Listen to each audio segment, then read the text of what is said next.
जो लड़का करता है वो करना चाहती हूँ। आज इनकी पुण्यतिथि है, मैं श्रद्धांजलि देने के लिए हूँ और मैं इनके सपना को जरूर पूरा करूंगी और यही मैं उम्मीद करती हूँ कि अपने वासियों से कि मुझे आशीर्वाद दे और मैं अपने बाबूजी का उम्मीद पूरा करना चाहती हूँ, लड़की होके भी। बिल्कुल विभूति महान पुरुष के पुण्यतिथि पे एकत्र हुए हैं सियाराम यादव जी का देख रहे हैं, जो सभी लोग अभी पुष्प समर्पित किए हैं और उसके साथ साथ एक उनकी यादें आज डॉक्टर अनामिका जी की आंखें भी ना। आपको जान के आश्चर्य होगा, जो ये वो बच्चे हैं जिनके बच्चे की माँ है या पिता नहीं, या पिता है माँ नहीं है, ऐसे ऐसे बच्चे यहाँ पे आके जो सपने देखते हैं कि प्राइवेट स्कूल में पढ़े, तो गरीबी के कारण वो बच्चे के सपने सच नहीं होते हैं।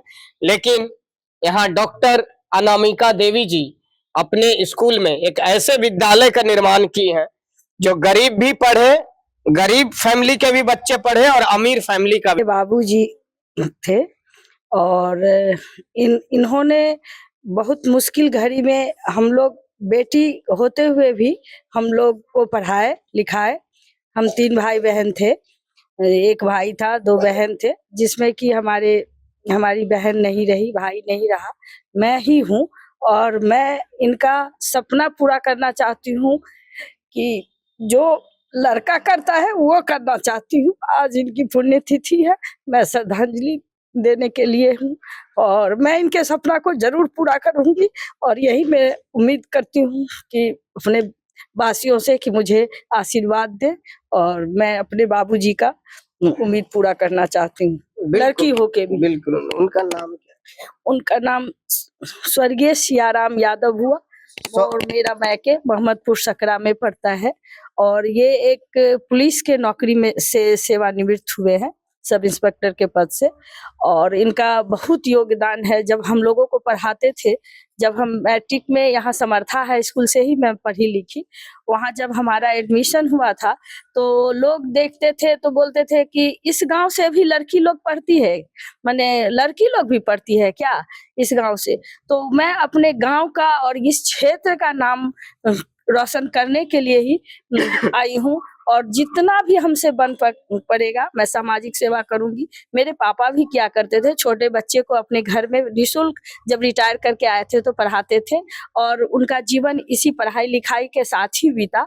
और कभी वो माने हम लोगों में बेटा बेटी में कभी ये फर्क महसूस नहीं किए और हमें पढ़ाए, हमारी क्वालिफिकेशन पीएचडी तक हुआ और उनका कहना था कि तुम नौकरी ले लो और छोड़ दो, मुझे ये पैसा का कोई ये नहीं है, लेकिन हाँ योग्य बनो और ऐसा योग्य बनो कि समाज में किसी के लिए कुछ कर सको। लेकिन उनके प्रतिरूप जब इनके बच्चे अनामिका जी के बारे में जानकारी हुई, अब सोचिए उस समय जिस समय के मुझे लगता है 8वीं 10वीं में बच्चे की शादी कर दी जाती थी, और सोचिए ये अनामिका जी पीएचडी किए हुए हैं, तब इनके पीछे डॉक्टर अनामिका देवी लगती है। सोचिए उस महान आत्मा की कितनी बड़ी सोच होगी। और देखिए शिक्षा पालाना तो बहुत आसान है, जाइए आप भी कहीं कोई स्कूल में लिखा लीजिए नाम, और आपको शायद अब डिग्री व्यवस्था हो गई है जहाँ की मान लीजिए स्कूल में जाइएगा डिग्री मिलेगी। लेकिन इन्होंने डिग्री के साथ उस संस्कार और संस्कृति और अनुशासन को रखा है जो आज भी बड़े बुजुर्गों के साथ अपने क्षेत्र के, ये जिला परिषद भी रहे उसका भी कार्यक्रम, चूंकि इनके ही क्षेत्र में हम मुस्तफापुर में आते हैं, इनके भी कार्यकाल को एक बच्चे का भी सम्मान, और वो देख रहे हैं इनका पूरा परिवार शिक्षा में लगा हुआ है। पूरा परिवार इनके, हम जो पतिदेव हैं उनसे भी मिले थे, मुलाकात हुई थी, चूंकि मेरा व्यवसाय है सीसीटीवी और हम भी फिर आईटी के प्रशिक्षण कार्य में जुड़े हुए हैं, कंप्यूटर का सेल है, सर्विस है, और उसका हम ट्रेनिंग प्रोग्राम चलाते हैं डिजिटली ढंग से। तो उसके लिए यहाँ पे इन्होंने सोची इस मुस्तफापुर जैसी जगह में उन्होंने शेयर किया, नहीं सुधीर जी मुझे पूरे अपने पंचायत को डिजिटली रूप से बच्चों को ट्रेंड करना है और इन छोटे छोटे बच्चों में भी हम कंप्यूटर का ज्ञान देंगे, इसलिए मुझे एकदम सुव्यवस्थित यहाँ पे अपडेट लैब दीजिए। मुझे आश्चर्य हुआ जो इतनी सोच रखते हैं। मैंने उनसे क्वेश्चन किया, मुझे आज भी याद है जो सर ये आप तो इतने बड़े इंजीनियर हैं, आप कितने इंजीनियर को बना दिए हैं, क्योंकि उनका भाव था। बोले देखिए सुधीर जी और इतने सक्षम है जो कहीं भी कुछ कर सकते हैं। उन्होंने कहा सुधीर जी मैंने इस मिट्टी पर जन्म लिया है, इस मिट्टी का अन्न खाया है और मुझे इस मिट्टी का कर्ज चुकाना है।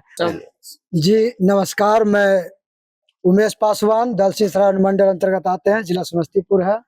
मैं इनके पिताश्री को मेरा अपना नमन हो स्वीकार। सर जहाँ भी हैं जैसे पहले थे वैसे वहाँ खुशहाल रहें।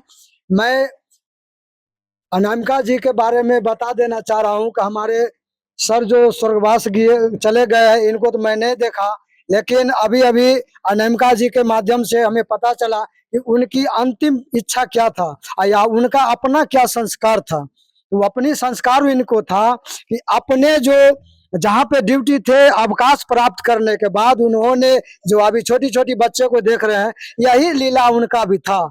जो लीला ये आज अनामिका जी भी अपना दिखा रही है और अनामिका जी का क्वालिफिकेशन PhD है, डॉक्टर अनामिका देवी।